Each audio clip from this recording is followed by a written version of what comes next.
waan hin taaneef warri as keessatti kaleessa sarratti hirmaatan kan kaleessa maybe emailii keessan nu ergin please emailii keessan nu erga beekumsaa fi dandeettii Oromoo itti fayyadamuun intarestii keenya hundumaa waan ta'eef fedhii keenya waan ta'eef haa qindeeffannuu kan jedhu sanitti jajjabeessuu barbaada. Saanirraan kana I think daqiiqaan keenya takka ta'e waan ta'eef ofirraa dabarsuun deema. Mana kana walgahii kana guutuu namni modereennuu godhannuu qaqqajeelchuu Dr. Bahiruudha. Dr. Bahiruun koree qindeessituu konfiraansii kanaa ta'anii hojjetaa turanii isaan qofayyuu miti. Koree biroo qabna duratti namni waa'ee koree teknoolojii qabdu jedhee gaafatee ture. We have about 3 other committees warra waan kana irratti hojjetu rapid reports team kan jedhu qabna. Rapid response teamiin kun duula abashaan galgalaa galmaan viidiyoodhaan irratti bantu kanaaf deebisuudhaaf warra qophaa'ee achi keessattis Dr. Bahiruun koree san mataa ta'anii hoogganu. Namoota barreessuu danda'an, namoota ogummaa gurguddaa qaban keessattuu barreessuu irratti haasa'uu irratti isin keessaa nama baay'ee barbaanna jechaadha. Teknoolojiidhaan warra dandeettii qabdan ni barbaanna. People who can write articles, responsive warra kennuu danda'u. Kanaafuu achi keessattis nu hirmaachuu dandeettu. We are looking for a lot of human resources.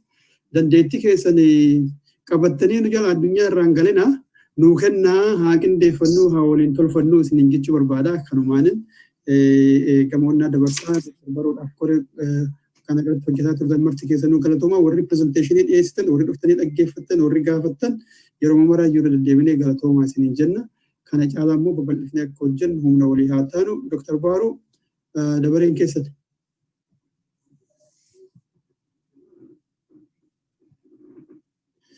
Dr. Bahiruu mana keessa jirtu? All right. Carraan kennuudhaaf na fakkaate. Mute of Godagira. Oh, Dr. Bahiru, mute. Okay. I am so sorry. I thought I was on as when I started, but I did block it for a few minutes. Thank you, Jamal. I was just saying, for those of you who are joining us today, thank you very much for coming. We are thrilled to have you. For those of us who are coming for the second time, we are very encouraged. It means you loved what you saw yesterday, what you heard yesterday, and that's why you are joining us. That's the way we want to reason. Thank you for being with us. I'm not going to add anything. Mr. Jamal has said everything, so I'm going to pass it over to today's first panel moderator, Dr. Bedassa Tadesse. Please take it over, sir. And I wish to plead with everybody, let's keep our time as we are allocated for today. Have a great day. Thank you, Dr. Bahiru. I'm here to call to the stage our next speaker. Our next speaker is well known among the academia and the Oromo and across the world for a number of studies. I wouldn't be able to go through all of his works, but just briefly, I want to say a couple of things. Professor Asafa Jalata is a professor of sociology and global and Africana studies at the University of Tennessee, Knoxville. He is a leading scholar on the politics and societies of Oromia, Ethiopia, the Horn of Africa, and international issues. He is a world-renowned expert on Oromo studies without any question. Professor Jalata as a leading social scientist in the field. He is a leading social scientist in the field of indigenous and human rights studies, Africana and global studies and nationalism. He is actively engaged in identifying, explaining the chains of historical, political, economic forces that shape racial inequality, development, underdevelopment, and socio-national movements on local, regional, and global levels, as his presentation today depicts. He has published, among others, 12 books and roughly 80 peer-reviewed journal articles.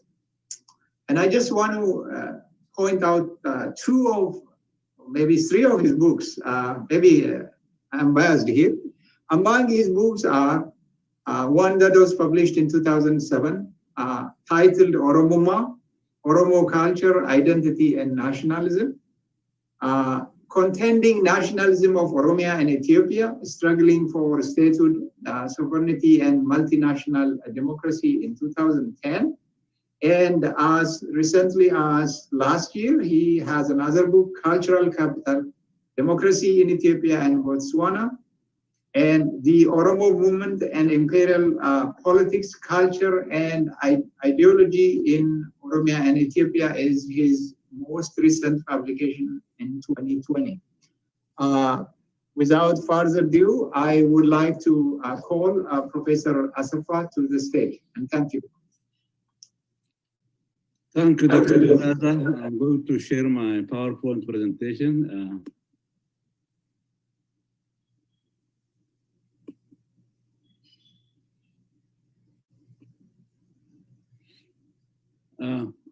Thank you again, Dr. Bedassa, for a wonderful introduction. As you know, my title is Ethiopian Settler Colonialism and Epistemological Genocide in Oromia and Their Consequences.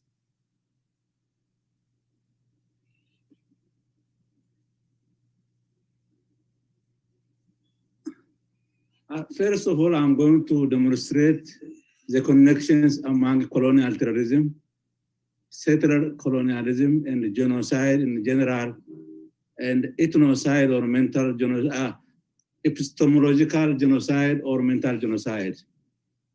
I'm going to build on yesterday's presentation, although I'm not going to detail what was presented yesterday, but I'm going to today focus on specific kind of genocide called epistemological or mental genocide and their consequences. The connection among colonial terrorism and the settler colonialism and the epistemological genocide has a very serious consequences for continued subjugation for people who survived all of those crimes against humanity. Ethiopian settler colonialism was constructed through chains of actions, which involved many factors. One of them was colonial terrorism, slavery, that we don't talk a lot about it, genocide, and continued subjugation. My focus is to address the people who survived, the issue of the people who survived colonial genocide. Colonial genocide involved also expropriation of lands, cattle, grain, cash crops, and other resources. So what you see is that I'm going to deal with the political economy of genocide. I'm not going to deal only with ideology, with certain actions, but I would like to demonstrate politics, economics, ideology, how they work together to affect the surviving population. The surviving Oromos were forced also to provide free labor as slaves or semi-slaves for the Naftaniyas and the Oromo collaborators. Usually when we talk about this kind of problems, we forget the consequences that Oromo collaborators have been doing on Oromo. First of all, I'm going to address the issue of terrorism. In my book, Faces of Terrorism in the Age of Globalization, from Christopher Columbus to Osman bin Laden, I define terrorism as a systematic policy through which lethal violence is used to impose terror on a given population group, their leaders, and the institutions to change their behavior of resistance to domination. So mainly, what people might wonder why terrorists are engaging in act of terrorism. They want to terrorize people so that people will not fight for their rights. That's what has been happening to Oromo people. Terrorism is mainly employed to obtain free labor, economic resources such as land, grains, cattle, and cash crops. So the practice of attacking, raiding, capturing, and owning human beings in the process of dispossessing of land involved colonial terrorism. So if you study the cases of indigenous peoples in the Americas, in Asia, Australia, and Africa, you see that. It's not only what happened to the Oromo, it happened to the majority of the world population around the world. We don't have time to in Asia, Australia, specific issues today. While terrorizing, merchandising, and dispossessing indigenous peoples, the Ethiopian colonizers or the Naftanyas were claiming that they were superior to the colonized peoples and promoting Christianity, civilization, and progress. So the video that has been going on Facebook clearly demonstrate what the Abyssinians are claiming. So I'm not going to go to that more than that. Millions of Oromos were destroyed through slavery, war, disease, destruction of culture, institutions, and leaders. So these are very important, destruction of culture, institutions, and leaders. When you engage in this kind of activities, you are engaging in mental genocide or epistemological genocide. The colonizers have continued their projects of colonial terrorism, cultural and institutional destruction, genocide, and the continued subjugation of Oromos for almost 150 years. Those are the issues that yesterday presenters addressed in a very detailed way. So the neo-Naftanya government of Abiy has continued these projects. So people wonder how the present is linked to the past. The past is still existing in the present. That's why the government, the neo-Naftanya government, is continuing colonial terrorism, genocide, and expropriation of Oromo resources and killing Oromos. As you have heard recently, Abiy went to Kenya and they were saying that he's going to destroy OLF. He was inviting people to destroy the OLF. OLF is the premier Oromo organizations that the Naftanyas, including Abiy, would like to destroy. This is the continuation of the same project that started during the last decades of the 19th century. The divide and the conquer policy has been used to involve certain Oromos in colonial terrorism and self-destruction. So it is not only the Naftanyas or the Abyssinians who are engaging in colonial terrorism and self-destruction of the Oromos. These are the people who are collaborating with the Abyssinian system, with the system of settler colonialism, and the Naftanyan institutions are engaging in colonial terrorism. Presently, they are playing a really leading role to destroy the Oromo. This is a very serious paradox that many Oromos fail to understand. I'm going to explain why this situation takes place in Oromia. The colonialists have destroyed the life and the liberty of the Oromo and other colonized peoples and introduced war and the famine-induced holocausts. The Oromo, yesterday it was explained how the number of the Oromo population was reduced. I'm not going to repeat that. Now I'm going to ask this question and try to answer it. What is the connection between colonial terrorism and epistemological genocide?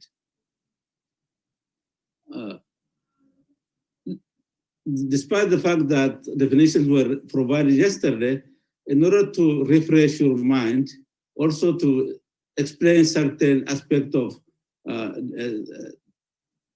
genocide, I would like to give a few definitions, which is very important. Article 2 of the United Nations Convention defines genocide as, quote, acts committed with intent to destroy in whole or in part a national, ethnical, racial, or religious groups, unquote.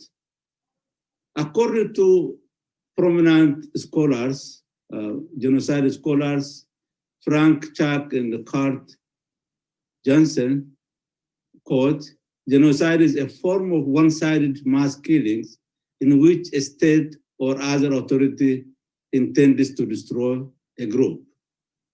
These two scholars identify two kinds of genocide. The first type is used to colonize and maintain colonial order by terrorizing people perceived to be real or potential enemies. The second one is called ideological genocide.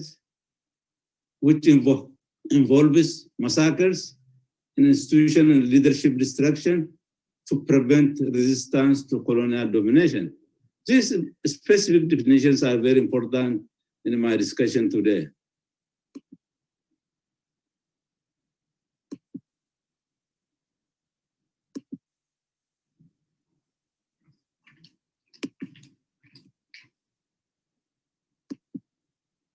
It's not moving. I don't know what happened, guys. Presentation.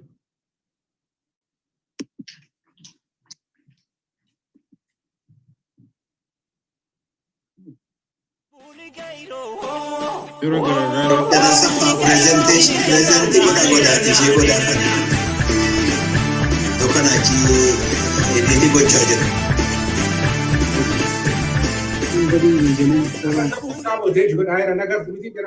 Yeah, sabotage. No, go to slideshow. Go to slideshow.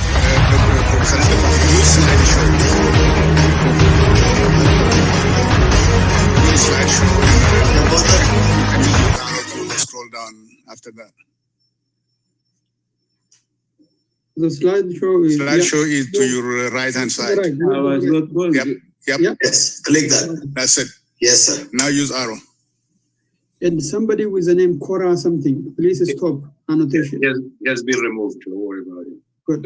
They're not doing it on purpose. This happens when you're not in the presentation mode. Okay. Okay, sorry. Thank you, T.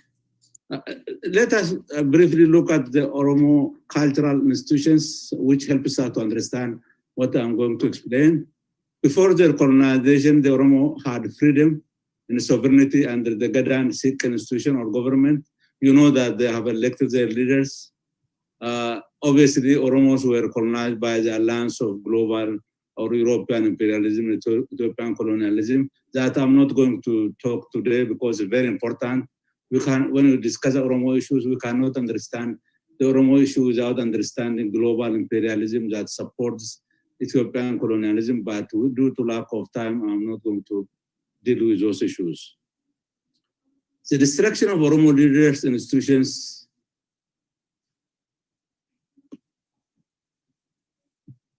was an aspect of epistemological or mental genocide. The surviving Oromo who used to enjoy an egalitarian democracy were forced to face terrorism, political repression, and an impoverished life. This quotation is very important for our understanding by Alexander Bolotevich. I'm quoting, quote, "The peaceful, free way of life, which could have become the ideal for philosophers and the writers of the 18th century, if they had known, was completely changed. Their peaceful way of life is broken. Freedom is lost. And the independent, freedom-loving Oromo find themselves under the severe authority of the Abyssinian conquerors." So as yesterday explained, the continued attack on the Gada system is a system of continuing genocidal act of Abyssinians. They destroyed this system. They try to continue to destroy this system. That's why they are attacking the Gada system today. The destruction of Oromo leaders and institutions caused epistemological genocide. The Neftanyas replaced Oromo leaders and institutions by the foreign leaders and the institutions. They established the colonial government, the Orthodox Church, colonial education to mislead and miseducated Oromo children and the media to brainwash. They have created and perpetuated Oromo collaborative leaders or elites who are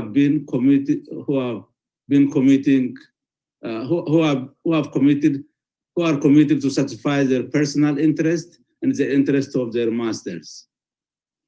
The Neftanya system established institutions such as garrison towns in the cities, slavery, the colonial landholding system, the Neftanya Gabbar system, the Oromo collaborative class, and intensified psychological war on the Oromo. These are very important. After they deleted Oromo culture, Oromo history as much as they could, they created their own institution in Oromia. That's why it's very important to understand the issue of settler colonialism, genocide, and the continuous subjugation, and the mental genocide. The colonialists have intensified the deletion of Oromo history, culture, and language, which are considered mental or epistemological genocide.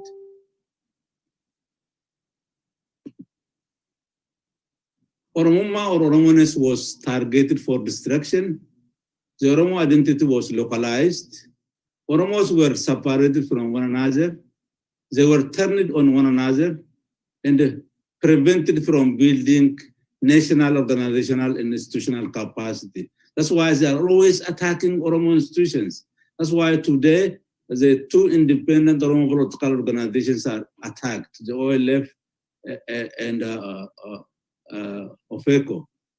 The Oromo were exposed to other cultures and the identities started to develop an inferiority complex. We have to understand that. That is very reality.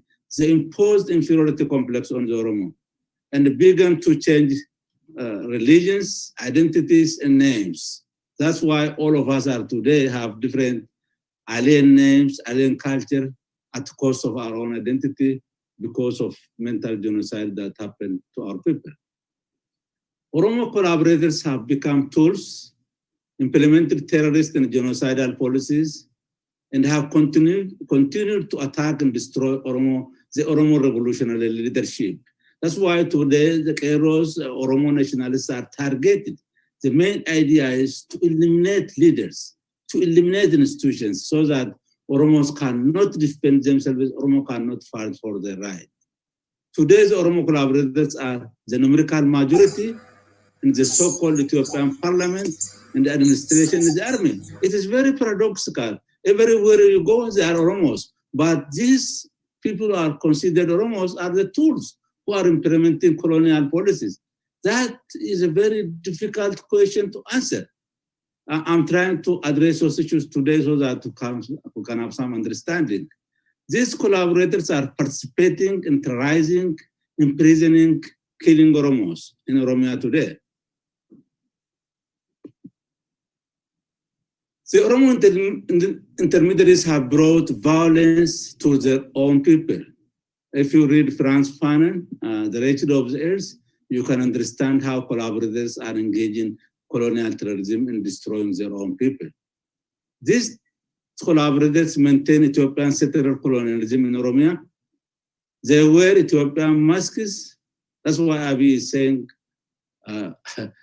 anti-Tifarsal and Ethiopia and many others. That's why Lama Magarsa is saying Ethiopia Suznat. These collaborators imitate their masters, namely Habasha masters. They talk about the greatness of Ethiopia and the weakness of Oromia. They struggle to destroy our independent organization. A few of these collaborators are rewarded extravagantly with fame, fortune, and celebrity status. Collaborators are less competent to speak truly. They are less competent and less intelligent individuals. That's why they want to ally with enemy to get these rewards, to get fame, to get celebrity. Because if they compete with other Oromo nationalities, they cannot be successful. Therefore, they have to serve the enemy in order to serve their own interests and the interests of their masters. They only promote their personal interests and the interests of their indigenous masters at the cost of Oromo national interests. Why? Their Oromoness was deleted and replaced by Ethiopianism. The Oromo collaborative elites have internalized their masters' worldviews, which is called the oppressor within. Unfortunately, many of us carry the oppressor within because our culture, our history have been deleted, and we have been trained in schools, in religious, Abyssinian religious institutions. So the collaborators suffer from immense political ignorance and an inferiority complex. Dehumanization and de-Oromonization have disconnected them from their society. Their understanding of their individual biographies and the collective Oromo history is limited or non-existent. Oromo collaborators have damaged psychology. The colonizers were not satisfied by colonizing Oromia and its resources and destroying Oromo leaders and institutions. They have opened a war on Oromo psychology. Consequently, millions of Oromos today carry the badge of shame and wear Ethiopian masks. The collaborators more reflect Habesha culture and world views than that of the Oromo. The Oromo collaborative elites feel inferior and do not manifest self-confidence. Psychological wars on Oromo psyche have created auto-oppressors or the oppressors within most of Oromo elites. So we have been inculcated with the ideology of the enemy that will become auto-oppressor or oppressor within ourselves. Passing through colonial institutions have serious consequences for all educated Oromos. We Oromo elites didn't yet fully equip ourselves with liberation knowledge. We don't have adequately know our history, culture, and worldviews, so we can be easily manipulated to claim Ethiopia. That is what happened in 2018. The people who were calling themselves nationalists turned 360 degrees. They started to claim the Ethiopian. In fact, they are started to promote Ethiopianism, the Amhara and the Tigrayans. We have limited critical knowledge and political consciousness because of the ideology of Ethiopianism. Most of us give lip service to the Oromo national struggle, and our contribution to the Oromo struggle is very limited. So we have to ask ourselves a very serious question. Oromo intellectuals, we Oromo intellectuals we are not fully contributing to the Oromo struggle. The reason why that happened is our psychology have been affected. We are not dedicated to our Oromo cause. We are not fully convinced that we can liberate ourselves. So those kind of obstacles must be crushed by equipping ourselves with the liberation knowledge. Since our psyche have been affected negatively, we usually focus on petty issues and self-promotion. Ethiopian colonial education miseducated Oromo elites and disoriented our understanding of reality. We have been forced to learn the culture and the history of the colonialists without learning our own history and the culture. Those are the consequences of Ethiopian settler colonialism, state terrorism, and epistemological genocide. Our oppressors have tried to control our minds and psychology. This has caused personal and collective damage on Oromo elites. Our enemies have incapacitated us in two ways. One, by denying education to most of Oromos. Second, by denying those few educated Oromos critical education and knowledge for liberation. We Oromo intellectuals and leaders are disconnected from our cultural and institutional bonds because of mental or epistemological genocide. Successive Ethiopian regions have been trying to kill Oromoma and to force us to accept Ethiopianism, which is the powerhouse of terror, genocide, ignorance, abject poverty, and unfreedoms. Epistemological or mental genocide has demobilized most Oromo and forced us to live in misery and ignorance. This is why the Oromos who are the numerical majority are political minority today. This is the dilemma of the Oromo struggle. We are the majority, but we are political minority, and we couldn't take our destiny in our hands. How can we overcome all forms of genocide, particularly epistemological genocide? This is a fundamental question we Oromos must answer immediately in order to mobilize, organize, and defend our right by all necessary means. Thank you for listening.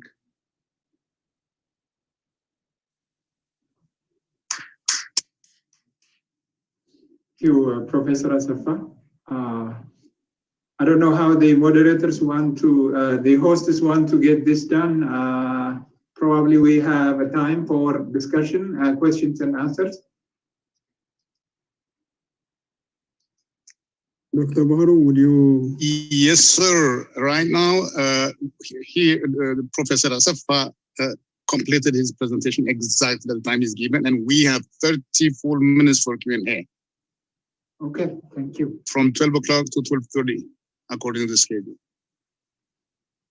Okay, I think the floor is open, and I would take 2 questions. I don't know how I should go about this. Maybe can you take off your slides so that we are able to go through?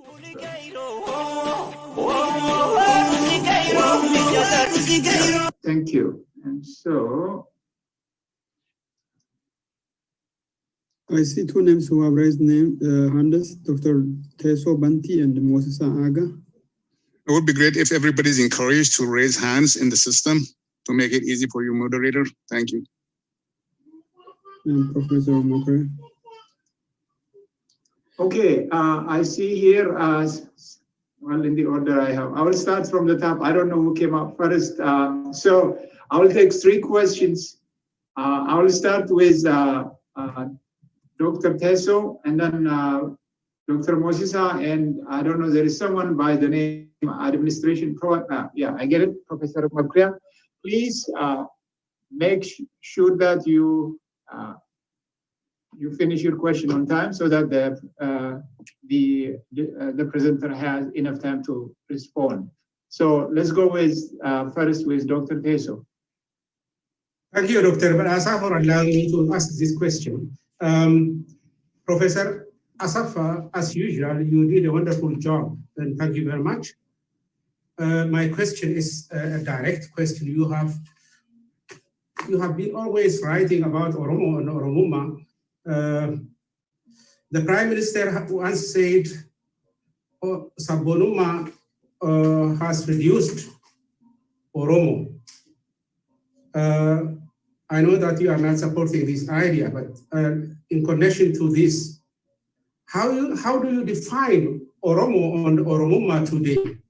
Is being born from Oromo mother and father alone enough to be qualified as Oromo and Oromuma? Worshipping in Oromo language, is it enough? Wearing Oromo cultural clothes, such as Abagada clothes, everybody is wearing nowadays. Does it qualify a person to be just an Oromo, to be or to have this Oromuma identity today? Thank you very much. Okay, Dr. Mosisa.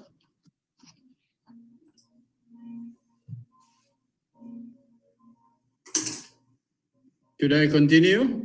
Yeah. Okay, first of all, thank you so much, Professor Asafa. It was a wonderful presentation. I learned a lot personally. Now, you explained very well about collaborators in the Oromo society. I would like to make a distinction between collaborators and victims. Victims of what you call mental genocide, who do not know Afan Oromo or Oromo culture, who are totally brainwashed by the Neftanya system. Recently, I listened to a person whose name is, I think his name is Nagara Fayera or Fayera Nagara, I'm not sure. He was saying he wants Oromia dismantled overnight. Actually, he is criticizing Abiy Ahmed for not going fast. He wishes that just when he wakes up, Oromia, something called Oromia is dismantled. And apparently this guy is Oromo. So my question maybe for all of us, and I want you to comment on this, Professor Asafa. what do we do to reach out to these victims? Obviously, these people are brainwashed. They are from Oromo father and mother, but they are brainwashed. They are raised in Habesha culture, Habesha society. They don't speak Afan Oromo. So that's our challenge. These people have been their own enemy. So what do you, how do you comment on that to the larger audience? What the Oromo people, including people who are in this room or outside of this room, what should they do? Thank you very much. Okay, one more question, Professor Makura. Thank you. Thank you, Asafa. I have a question which I'm recently struggling with. It is to define Ethiopianism. What is it, by the way? Have you thought about that, Asafa? Because, okay, Oromo, we know what it is. There is a culture. Of course, Ethiopia has territory. Oromia has territory also. There is a language called Afan Oromo. Somebody was talking yesterday about language and that there is no language called Ethiopian language. Amharic is not. It is the language of Amara. So I think we have to define Ethiopianism somehow. It's a difficult one. Our people do not understand what it is. We don't understand what it is. And some people are using that to attack us. Like, for example, Betty, this wonderful journalist. She was terribly attacked when she, because of the book she wrote recently. And one of the attackers is a person who calls himself an Oromo, this Taye Bogale, or what is his name? He says he's a historian. So I think we have to define what Ethiopianism is.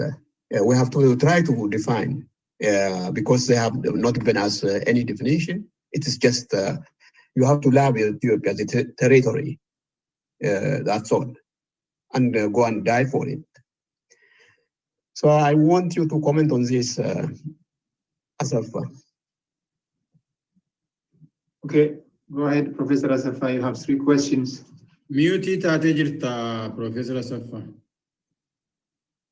Galatom, Dr. Mons.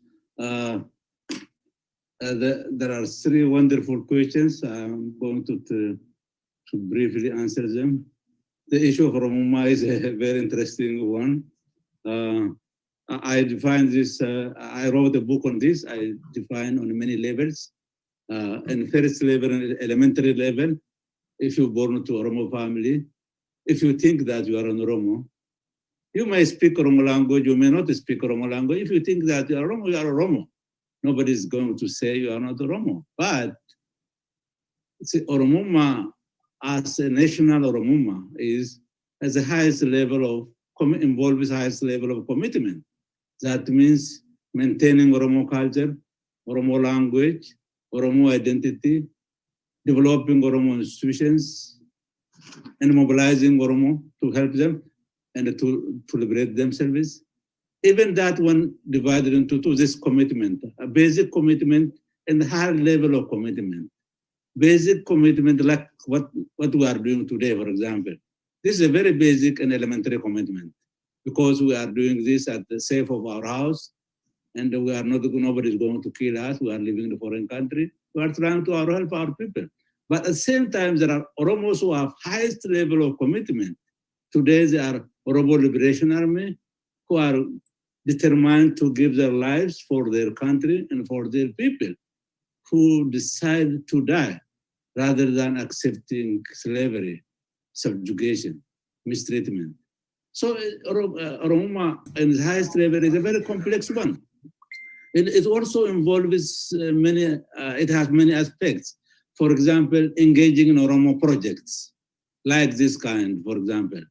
engaging in intellectual enterprise to work for Oromo without being paid, organizing, spending time. All of this level of Oromoma, commitment of Oromoma. The highest, another level of Oromoma is a global, which I call global Oromoma, which means we are going to deal with everybody on equal terms, based on our principles, based on our own institutions, which means egalitarianism, social justice, unity of all people from bottom up, without anybody dictating to us. We are willing to work with anybody who believes in egalitarian democracy, social justice, self-determination, and self-determination that involves building your own institution, including government, to go build our own government that would protect our rights, to protect our sovereignty, to protect our resources, without anybody telling us. We are going to ally with anybody who do not tell us to define us. We don't want to be defined by anybody. And that level of Oromoma, when you are equipped with Oromoma, you are going to accept all those principles. Oromoma involves critical knowledge. Oromoma involves history, knowing one's history, going back to many centuries, reading books written on Oromo, understanding it, and assessing what is going to happen, and also developing the future project that will empower the Oromo. So Oromoma is a very complex term, is the way I see it, and it's a very different one from Ethiopianism that I'm going to talk. Let me go to Dr. Moses' question. All collaborators are victims, mental victims. They lost self-confidence. They only live for their stomach, to get jobs, to get glory, to engage in killing people. I mean, look, those people are in power in Oromia and Ethiopia today. Those people, their hands have been soaked with blood, killing and murdering people. Those are victims, but they act like they are confident. They lack confidence, they lack understanding, they are very pompous. They want to seem that they are knowledgeable people, but in reality, they don't know history, they don't know language, they don't know about Oromo. They want to make you ignorant like them. This guy whom you mentioned, he wants to destroy Oromia. How a person who is a right mind wish the destruction of Oromia? How many lives have been lost to create Oromia? Oromia is not given to us by somebody. Oromo heroes and the heroines gave their lives, they fought, they dedicated their time, their energy to create Oromia, which is not even yet include all parts of Oromia. So I don't know how one can help these victims. The only treatment is by liberating the Oromo people in Oromia. Then they will get precise medicine. Until then, it's very difficult to find for them medicine. Intensifying the Oromo struggle, intensifying the development of Oromo, intensifying critical knowledge, intensifying self-awareness. That is the only way we can help them. No, I don't see any other way. Defining Ethiopianism, I don't think Ethiopianism is complex for me. Ethiopianism is an ideology of Ethiopian settler colonialism that attempts to dehumanize, denigrate, that involves in mental or ethno-genocide, epistemological genocide, that tries to perpetuate colonial domination, that it glorifies Abyssinian culture, it glorifies Amharic language, it glorifies Amhara identity. It has no place for other people. So if anybody tries to tell me that one, I don't see it. If Ethiopianism is not like that, I don't see why they are doing that, what they are doing. So Ethiopianism is a kind of a social cancer. It's an ideology is a social cancer that perpetuates subjugation and the dehumanization of the colonized people, including the Oromo. So it's good to even to understand more, because as Professor Mogria said, many of our people don't understand because their culture has been deleted. Their wisdom has been deleted. Their identity has been deleted. So always, even if they resist, they would be killed. They will be murdered. They will be murdered. So many people in Oromos endorse Ethiopianism in fear of death, imprisonment, and the risk it would bring to them. Okay. Thank you. Okay, thank you, Professor Asafa. Now I have a list of about maybe 5, 6 people. I will start with Dr. Dessalegn, and then I have a request internally that came to me because he cannot raise his hand. That is Dr. Workineh. And then I will follow that with Dr. Ebissa, because there is one person ahead of him, but I don't know his name. It is HP. I will give you that last. So Dr. Dessalegn, Dr. Workineh, and then Dr. Ebissa. Please make your question short so that we have we reach out to other people. Oh, thank you, Dr. Bedassa and Professor Asafa. I really would like to thank Professor Asafa for being my professor, though he was not sitting in front of me or standing in front of me and teaching me as Oromo sociologist or Oromo identity issue, because we have been using his book at Addis Ababa University, which was really instrumental in terms of promoting some of the myths that was constructed by the Ethiopian historians or the Ethiopian clerk. So I would like, really, I'm glad to meet him and say thank you for that. And the other point which I want to ask is a question which is related to about the mental genocide. I think, I don't know the statistical data you have in relation to those people who are really collaborators in terms of the number of people we have. Because what is the proportion of these collaborators that we really give them emphasis in Oromo politics? Because I am comparing this with the Cairo movement.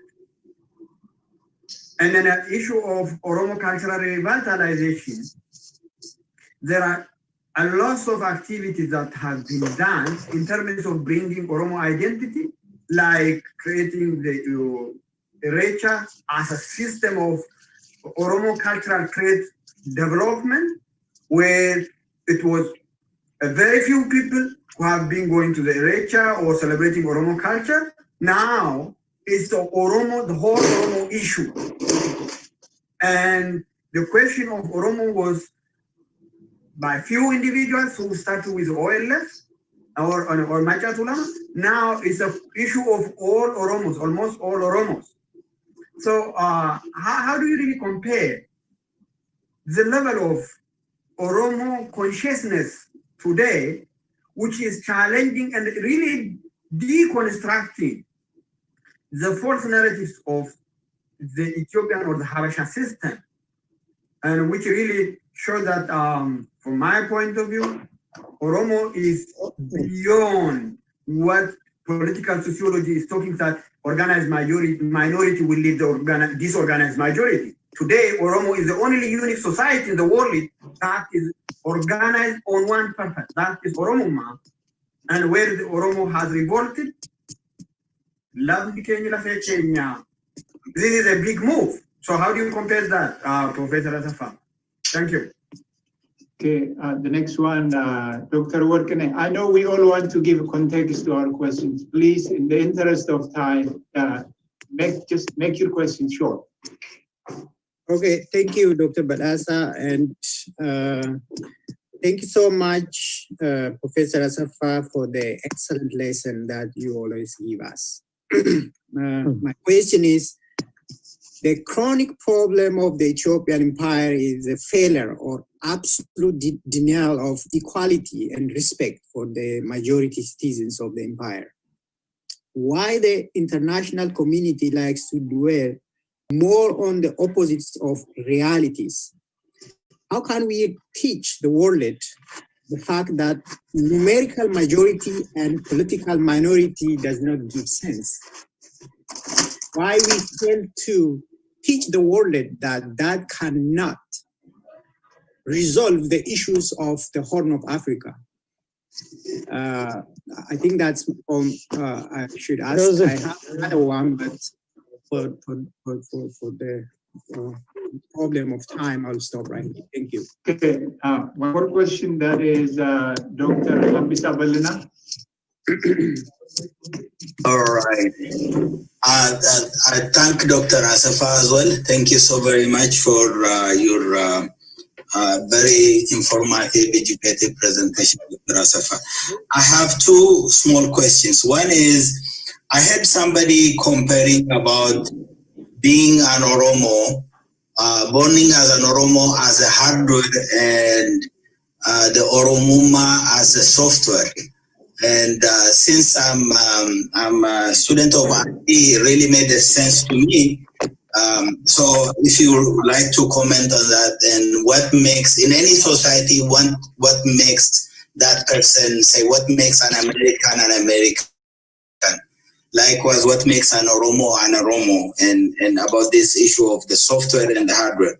The second question I have is, in the struggle of the ANC, or in the civil rights movement in the US, we have seen that some progressive whites who were collaborating and working for the struggle of the oppressed. And I have yet to see one individual in Ethiopia who is from the north and is standing with the oppressed. If you'd like to comment on that, I appreciate it. Thank you. Okay, your stage is yours, Professor Asafa. Okay, thank you. I appreciate for your wonderful questions. Dr. Dessalegn, thank you for your wonderful comment about my contribution. You asked me the size of collaborators in relation to Oromos who are conscious, who are struggling for their rights. And also you asked me the level of Oromuma that those people who are struggling for Oromo cause have achieved. The question is not about the question of size. The collaborators have state power. They have access to state power. They collaborate with the Abyssinian regime. Therefore, regardless of their numbers, they play very decisive roles that affect the lives of the Oromo people. They are the one who say, oh, this is a nationalist, should be killed. This is the ONAG, or this is the OLF, or this is that. This has Oromuma, it should be imprisoned, tortured, mutilated, or killed, like what we are seeing. So they have a serious impact on the Oromo, regardless of their number. But at the same time, they are the ones who are dominating institutions, political institutions, economic institutions, educational institutions. They are the ones who are playing key roles. It is true that Oromo consciousness is rising. As we said, cultural renaissance is developing and expanding. The level of Oromo consciousness is growing. But we shouldn't fool ourselves that we have achieved the highest level of Oromuma and Oromo consciousness, Oromuma consciousness. How do we achieve that? We have developed national organizational capacity that would become state. by destroying the institution of repression, institution of destruction. The failure, we didn't achieve the highest level of consciousness, yes. That's why Cairo and Dakar, after achieving miraculous achievement in 2018, gave power to murderers who have been terrorizing and killing Oromo, and went home. And then within a short time, start to kill the son of a Bagada. That shows political incompetence. The consciousness is not reaching the highest level. We need to work more hard to move forward in building institutional and national institutional organizational capacity that will become state, Oromia state. When we create Oromia state, we have our self-defense army. We can protect our children, our women, our resources, our country. Until our consciousness reaches that level, there are a lot of missing links in our struggle. And we have to understand why. Why, for example, after getting closer to state power, we give to somebody and go home. Why, for example, ardent Oromo nationalists give up and collaborate with the collaborators? What is wrong with us? There are a lot of things that are missing that we need to understand. I'm not saying that I know all of these problems, but we need to ask and to answer. Very prominent Oromo nationalists whom we used to respect, admire, are now, we know what they are doing. Why? Why they call the new Naftanya government their own Oromo government? And they couldn't even understand the simple thing that this new Naftanya government is killing Oromos. How can, if it is Oromo government, it kills Oromo children, Oromo women, Oromo nationalists, by establishing command forces, by engaging terrorism, rape, destruction of Oromos? So there are many questions that we have to answer as soon as possible. Of course, this question is a very complex one. It cannot be easily answered. It takes more time. Due to lack of time, I just stop here on this one.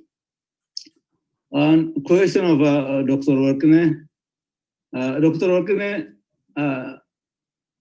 in the world, capitalist world system, the claims of human rights and social justice and democracy are lies, to speak the truth.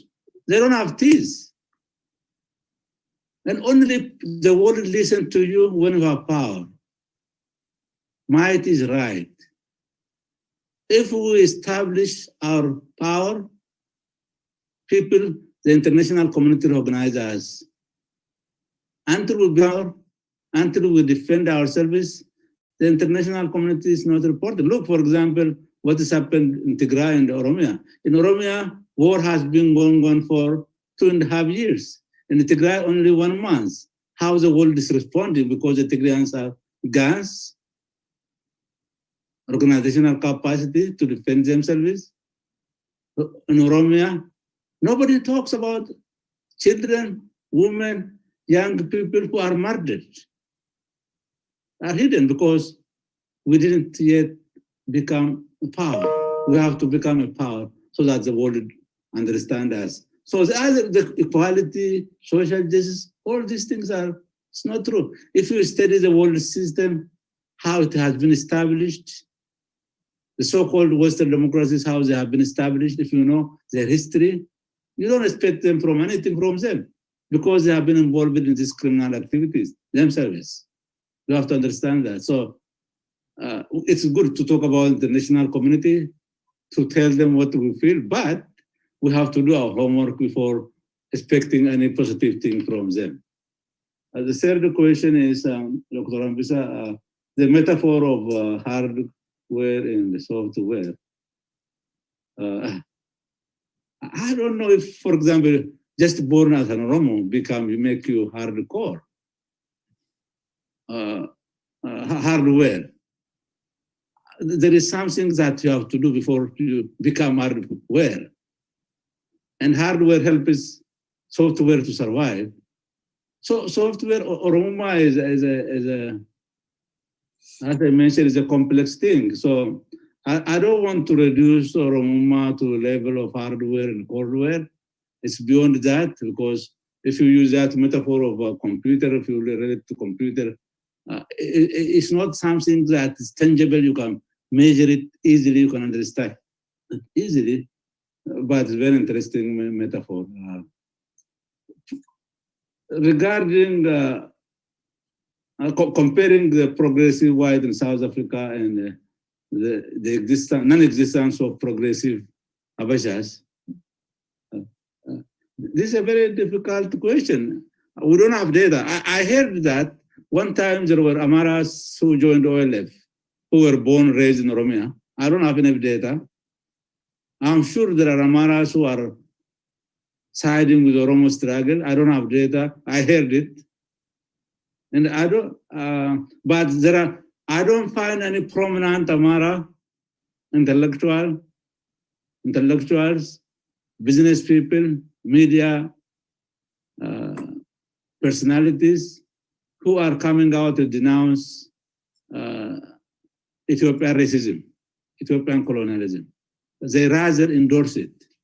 They rather support it. So this is an unfortunate situation that we have to deal with it. That's what I say shortly. Okay, I think we are running out of time. I have, 5 hands raised up there, but because of time, I'm going to give chances for 2 individuals. One Ebissa, the other Beyene. Can you please, in the order presented, present your question very briefly so that the Professor Asafa can respond to them? HB is holding. Yes, there is HB, except that I said I am not going to call somebody that has no name. So, well, in that interest, I will add time. I will give you the third chance, please. Okay. Enough can take Is it for me? Yes. Go ahead. Yep. Thank you very much. I always enjoy Professor Asafa's presentation. I believe all Oromos are students of OSA, so I have learned a great deal over the years from OSA and Professor Asafa's presentation. I just want to ask a brief question. I know there isn't much time. I know that there are many similar countries who have, in a similar condition that Oromos is in, that have decolonized themselves, have gained their independence. Could we use their model or teach that kind of model for Oromos so that they can achieve their ultimate objective, as you stated? The second is... just one question is enough, please. Sure. So forming relationship with them as well. So like recent countries that have gained independence, that have decolonized themselves, that have struggled, that have used different means and modes of struggle.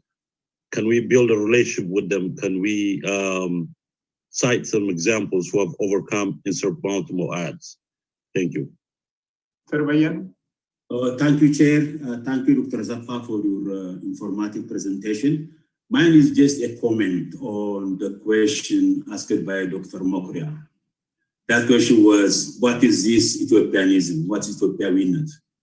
I was also thinking about this question because I don't understand it. I would like to share with you my conversation with a person who calls himself Ethiopiawi and fights for Ethiopia-winner. This person has an education of high education, PhD, university professor, activist, and ethnically not Amhara. I asked this guy in the presence of many people, what is it? What is this Ethiopia-winner? What is the Ethiopianism? And they all were perplexed that asked this question. what the guy could say the best was that it is me. I am the example of Ethiopia-Winnant. So what is this guy? This guy has forgotten his ethnic language. He adopted Amharic as his language. He adopted Amharic history as his own history. And in a nutshell, he is a byproduct of imperial Ethiopian nation building project. So again, I said, could you guys write about it? They were not daring to write what the Ethiopianism is and how to defend it. So I came to my own conclusion that Ethiopia-Winnant or Ethiopianism means, in another way, Amhara or Amharaness. Because the language of Ethiopia-Winnant is Amharic. The culture of Ethiopia-Winnant is Amhara culture. And the history they adopted as the history of Ethiopia is Ethiopian history. So my commentary is that it's an ideology. Ethiopia is an ideology, a nation building, imperial ideology of one nation called Ethiopia building. And those who espouse this view are outcomes of this imperial nation building project. On another stated differently, it is antithetical to being Oromo, is antithetical to thinking about a multinational Ethiopia, even to the least. So Ethiopia is a synonym to me in all forms and contents to being an Amhara. Very interesting thing I would like to add to this is that now there is also an Amharaness or Amhara movement that is evolving. These Amhara movement promoters they have started rejecting what is called Ethiopia-Winnant. Very interestingly, the person who told me he is a synonym, is an example of Ethiopia-Winnant, was not accepted by the Amhara movement promoters. So you can make your own conclusion. For me, Ethiopia-Winnant's simple definition is just another way of being an Amhara.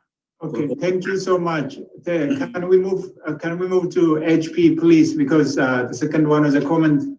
Make your questions brief. Thank you. Yes, thank you so much. My name is Marartu. Professor Asafa, I'm really enlightened, and thank you so much. I read a lot of your books. It is enlightenment. But the question I had today is that you talk about elitism or elites in the society. There are a lot of elites in the society. We can take few things, which is political elites, social elites, and economic elites. But when it comes to Oromia or Oromo people, I don't see economic elites that much. But the way I see the Oromo societies are political elites. Political elites, those wobbling and like a wave maneuvering in the society. But when we define, my question is when we define about elites, elites are mostly sympathizers with the government, mostly in the society. Do you see yourself or academicians, Oromo academicians, as an elite? If so, those academicians are politician academicians, are the one who is leading the way they want to and manipulating Oromo society, Oromo people who are trying to gain their independence from this colonial empire. How do you connect those elites, political elites, if they are academicians are included in this, to connect to Oromo society back home? Thank you. Okay. Dr. Ebissa's question, what lessons we draw from others? We learn from others many things. We learn, we can learn a lot of experiences. We cannot copy because our condition can be very unique because of the circumstances we find ourselves. But there are many things that we can learn from that. Unfortunately, there were 2 new countries in the Horn of Africa that achieved the so-called liberation. I don't call it liberation because really Southern Sudan and Eritrea is not liberated as far as I'm concerned. They achieved flag independence. I don't want our people learn to example of flag independence. We want to achieve full independence, where Oromo people can be sovereign, where they can elect their leaders, change their leaders, participate in their lives by reinventing the Gada Sikh system. So there are things we might learn, but not all of it. So let me put that way. Can we establish a relationship? Yes, if they are sympathetic to our cause, yes, we can establish a relationship. If they are not, we cannot. On the issue of Ethiopianism, Dr. Beyene gave the example of a socially dead person who committed suicide as an Oromo. That is committing suicide as a person. If you forget your identity, your culture, your belief systems, it becomes somebody else. You are dead socially. I hope that many people don't learn, emulate this kind of person who's socially dead. But on the comment that you made, Dr. Beyene, on Amaras are trying to oppose Ethiopianism, that's not true. They want to use both sides, Ethiopianism and Amara. Yes. At the same time, they want to, in all approaches, they want to win. They want to dominate. They want to continue. All of them believe in the idea of they are the one who constructed Ethiopia. Therefore, they have the right to shape it the way they want. They are the one who are saying Oromos are foreigners. They don't belong there. All of them are saying that. All of them are saying we are going to teach Oromos their lessons like our fathers did. They are the same, but they are using different political tactics. For example, if you nowadays, there is no difference between the Amara regional government and the Amara political movement. They are collaborating against Oromos, against Tigrayans, against other people. They want to reinvent the dying Ethiopian empire. So I don't see the differences. Maratu, I don't really understand the question very well, but I would like to try to answer it academic elites. I appreciate those academic elites who contribute to the Oromo struggle. If they are making mistake, we have the right to criticize them. If your concern is they are fighting for Oromo independence of Oromia, we have to teach them. And we have to attract them to our side. We shouldn't blame them for everything, but try to attract to our side. And we have to differentiate them from other people who are collaborating with the Ethiopian government. There are many Oromo elites, including business elites. There are Oromo business elites who are supporting the Ethiopian government. They are collaborators. Oromo elites, there are many Oromo elites who are collaborators. They have joined the enemy camp. But we have to differentiate those who have joined the enemy camp and those who are fighting the Oromo rights. Well, in whatever capacity they want. Because everybody cannot be Wobo. Everybody cannot have the highest level of commitment. Everybody has certain kind of commitment. We have to use that commitment to advance the Oromo struggle. And we have to attract them to our side. Thank you for listening. I appreciate all your comments. I appreciate everything. Thank you. Thank you, Professor Asafa. I know there are 2 hands up there, but I cannot decide on the time. I will pass, I'll give back my power and the stage to Dr. Bahiru. If you want to, you can continue with the questions.